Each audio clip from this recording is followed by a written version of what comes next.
You are my sunshine, my only sunshine.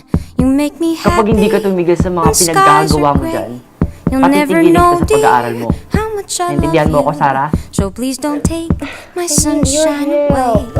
My dear brother, hindi mo na ako mababago. This is me. And this is the life that I wanted. And I can do whatever I want.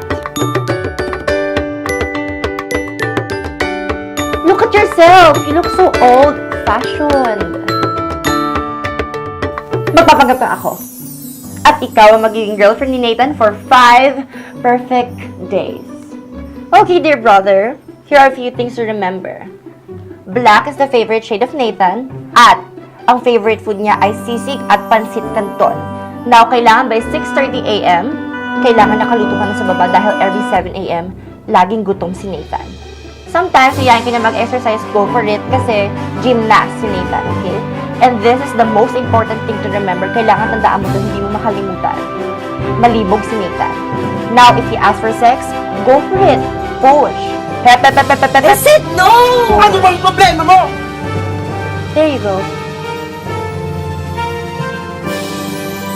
Finally, the game is over. And thanks to you, my dear brother. My sunshine away. Please don't take my sunshine away. No, please don't take. No, please don't. My sunshine away. Please don't take. You're making yourself believe na nandito pa sila. Wala ka na talagang galang sa magulang natin. Wala na kasi sila dito! Kuya, wake up! Matagal na silang patay!